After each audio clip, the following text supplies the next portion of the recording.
What's up, guys? Running it back with another replay, and it's going to be Empire versus Wood Elves, Game 2 of the Grand Finals between Nerexa and Czarix here. Glade of the Everqueen is the map, and it's going to be a great game for you. I have watched this replay, and can't wait to show it off for you. Just jumping into the game here, you can see the early showings of the build, but going to talk about them in just a tiny bit more detail real quick. Master Engineer on the tank, actually a pretty good pick in this matchup because that directional shield blocks a lot of the arrows from a lot of the Wood Elf archer units, and this guy is unbreakable, so a lot harder to snipe him out, and especially when you have a regrowth caster who's going to be pretty dedicated to keeping this guy alive. Lots of state troopers, spearmen, and swordsmen, 3 huntsmen. And that's going to be the Empire build, in addition to a Warrior Priest with Benediction and Banner of the Eternal Flame to give not magical attacks, flaming attacks to everybody in a 35-meter radius around him. So, going to be very good against the triple Dryad here that the Wood Elf player is opening up with. Czarix choosing those guys. They're just really good against State Troopers. Really one of the best picks and one of the most tricky units for the Empire to deal with, honestly. Just massively outvaluing Empire troopers. Hawkeyes of Drakira and another Waywatcher getting a nice volley against the Master Engineer there. Doing a decent amount of damage, while the Waystalkers, I'm not sure what they're shooting at. Probably at the Steam Tank Lord. Doing a little bit of extra damage. Looks like maybe they're firing against Huntsmen, who are also being shot at by the Swift Shiver Shards here. Doing a decent amount of damage in return, but this Huntsman being focused down by one of the best archer units in the game. I mean, the missile damage on these is pretty crazy. You can see just how much they're able to do with one volley there. And doing quite a bit of work. Melkoff's going down on the Spearmen, and Empire getting really aggressive. Looking like they're going to try and push the home objective of the Wood Elves, which isn't a bad idea. There's really not much here. All of the units that are nearby are kite units, at least in the form of Waywatchers and Deepwood Scouts. Waystalkers can stand and fight a little bit. The Master Engineer rolling right through the Hawkeyes of Drakira there. He did get a good shot with the grenade launcher, and also doing some great damage on the charge. Smoke bomb slowing him down a lot, though. Not quite able to get on this other Waywatcher unit, but doing a good job of turning the tank for that directional shield to block a lot of the damage from this very healthy Waywatcher. Hawkeyes of Drakira kiting back and firing into the Master Engineer a little bit. Their discouraging effect not making a difference. He just doesn't care. Sitting very safely inside this gigantic metal box, being peppered by magic arrows. It's fantasy. Don't think too much about it. Swordsmen are broken. They do get affected quite horribly by the Discourage effect, and it pretty single-handedly did break the morale of these guys. Oh, nice cast of Pit of Shades back here, blobbing up all these units with the Wild Riders. They do get handled by the Empire Knights, Huntsmen, Pistoliers, more shooting, just so much for these guys to deal with. They do get broken, not getting a ton of value, but that Pit of Shades making up for it in return. Czarix keeping this nice and close, having a little bit of a lead. And back here, the Wild Hunters of Kurnus coming out to deal with the Master Engineer, getting right on top of him, but a great upgraded regrowth on top of this guy. Very low, but that heal is huge, and it's going to keep him nice and healthy for a good deal of time here. I mean, another 15 seconds on this. Reducing a lot of the damage he's taking, although he's getting beat up pretty bad regardless. And it's going to come down to whether he can escape. Nerexa, I guess, deciding to commit fully in here at this point to get after these Waywatchers. Just taking advantage of that shield and the directional block, and recognizing that there's no escaping the Wild Hunters. They're way faster. They're already on top of this guy, so might as well get as much value out of him as possible. A little bit stuck up. Not doing a whole lot here, but Czarix lacking a little bit of control on this Waywatcher unit, needing to pull them a little farther back so that they can shoot a little bit more freely on this guy. A bit of a mistake in giving him an opportunity to potentially get another heal here in a moment. Deepwood Scouts on the home objective being dealt with by some Spearmen, And the second Deepwood Scout trying to kite away from the Spearmen here, getting some good shots in return though.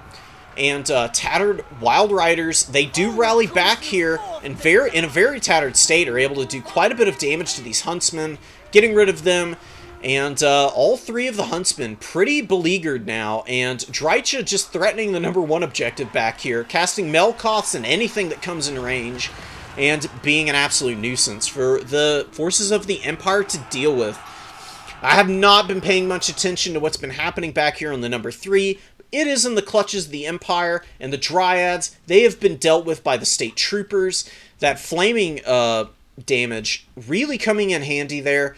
The Warrior Priests supporting very capably and helping the Swordsmen and Spearmen get the work done that's needed here. A ton of value across the board on those guys, but just very well played by the Empire to clean up all of these infantry, including these War Dancers, who did get pretty good value, beat up on a lot of State Troopers before going out. And Dryads back here being cleaned up by Empire Knights, and it's actually looking pretty sparse for the Wood Elves right now. They are down on the number of units out on the field. They do have a bit of a gold advantage, but a lot of that is for the Master Engineer, who has done enough here to rout the Wild Hunters of Kurnus. The Master Engineer just firing that grenade launcher on top, got another regrowth and another great heal, and the focus fire from the Pigeon Bomb, actually, dropping it back here, blobbing up the Wild Hunters around him, and just doing nasty damage, man. I mean, you can see how many models they've been bleeding out from chasing this guy, and that grenade launcher on the Master Engineer doing some pretty nasty work, as well as being uncontested and rolling over the Way Watchers now. 1400 HP on this guy, and not giving them any room to breathe. Wild Hunters rallying, last gasp from these guys, getting a little extra damage. Hawkeyes of Drakira get a nice volley on the rear armor of this guy, doing about 400 health. And maybe going to get this guy low enough to where maybe he can be dealt with in the late stage of this game. Two War Dancers summoned out right next to him, but they've got bigger fish to fry, or I guess I should say maybe smaller fish to fry, in the form of the State Troopers, where the points are getting a little bit hectic here for the Wood Elves. The #2 objective has been hovering in the balance for a long time now, and the Empire just now getting some Huntsmen on top of this. Empire Knights not quite on the objective. They're going to jump on here and finally get the triple cap. And Nerexa finally going to be able to pull the lead here. Not having it for so long, not having that triple cap, I mean, has been pretty brutal in terms of not quite getting the lead that is needed, while this Master Engineer has just been making room for the entire front line this whole game. Absolutely terrorizing the Hawkeyes of Drakira, in fact, causing a terror out on these guys. And down to 388 health. Just continuing to fire through here with all of these missile attacks. Another volley coming in at the last moment, down to 222 health, and where's the other Way Watcher? All the way back here, and a Pigeon Bomb annihilating this War Dancer. Great last-second use of that Pigeon Bomb. Surrounded by Wild Riders, and finally goes down, but not before doing an absolute number on the Wood Elf forces. I mean, single-handedly routing that War Dancer in conjunction with a charge from the Empire Knights. Very favorable trade there, and Empire Knights dealing a lot of damage to the War Dancers here. Shadow's Coil popped, keeping them a little bit tankier in that sustained combat, giving enough time for those Wild Riders to get in here and just absolutely mulch through those guys, while a great Pit of Shades here, wrecking the Huntsmen and Spearmen. Nasty damage there. Probably cast by Drycha, I believe. Yeah, plenty of range for her to cast that. Shadow spells have pretty long distances they can be cast from. Melkoth's is much shorter now than it used to be. 100 meters is not as far as, I think it had 200 before the most recent patch, when I believe it got that nerf. But it still does gnarly damage, so very worth bringing in almost every matchup. And the forces of the Empire, man, they were doing pretty hot, but now that the number of units starting to trickle off the field, just routing from the low leadership after losing their lord, The Waste Stalkers doing a good amount of damage on the Huntsman here, helping rout these Spearmen, and they're starting to secure the number 3 objective. And while it is a pretty substantial ticket lead, not having that triple cap when it could have been had much earlier is really starting to come back and bite the Empire in the backside, with the Wild Riders really starting to mop up all of the Empire Knights across the field, helping out these Dryads, and gonna secure the number 2 here. Number 3 is about to flip in favor of the Wood Elves, in addition to number 1 being threatened very capably by Drycha. Although, a very good play in keeping the Jade Wizard on top of this objective now, and stopping up that cap, actually, for the Wood Elves, and maybe keeping it close enough for the Empire to get enough points to maybe get in triple cap territory and just Helm's Deep on this home objective of theirs. Which, with the amount of infantry with good cap weight that can be summoned out, would be pretty difficult for the Wood Elves to secure. But Wild Riders here, Drycha breaking the bracing on the Spearmen, while the Wild Riders collapsing on top of them, doing nasty damage, and the leadership threatening to collapse on these guys. But Pistoliers coming out, getting a pretty good volley on the Wild Riders, but a great Melkoth's going to allow an opportunity for the Wild Riders to catch up to these guys, and they'll absolutely demolish them in melee here. Empire, or Knights of the Blazing Sun out on the field, actually. One unit back here of Empire Knights doing a little bit of damage. Being dealt with, though, by Dryads and Glade Riders, finally coming out and seeing some cheap Wood Elf cavalry. These guys are very good on the charge and have decent sustained stats. Lack of armor can hurt against the Empire Knights and Knights of the Blazing Sun, but they still are really nice for being able to control the mobility of the Empire. And man, oh man, are these Wild Riders going all the way in. They have a lone Huntsman in sight, a fresh summon with absolutely no protection. I say that, and then a unit of Spearmen appears, but not able to get braced in time, and both of these units being tied up by this pretty tattered unit of Wild Riders, who are doing a lot of damage to both of these units right now. They did rout off the Pistoliers. These guys will rally in a moment here, though. They did take some pretty nasty damage, and is going to mitigate a lot of their firepower with almost half their models gone at this stage of the game. Spearman fighting Drycha. She's sitting on top of her Glade Riders, who do have the Jade Wizard pinned in place, who does not have any more regrowths, casting the last few on this unit of Spearmen, actually, and the Knights of the Blazing Sun, who are doing their best to counter all of these Wood Elf cavalry, who are just slowly dragging them down, getting a nice charge on these Glade Riders here. That huge charge bonus, good weapon strength and melee attack, as well as great armor, helping these tattered Knights of the Blazing Sun win that fight pretty capably, but a second unit of Glade Riders does collapse in, doing a decent chunk of damage themselves, and the Knights of the Blazing Sun, with their bad leadership right now, gonna break, and that's gonna be pretty painful. They could provide a little bit of extra damage here in the fourth quarter, like these more tattered Glade Riders are. They do have the benefit of not losing their Lord, though, so keeping them in the fight a little bit longer than the Empire is liking right now, and it's becoming increasingly difficult to hold this objective.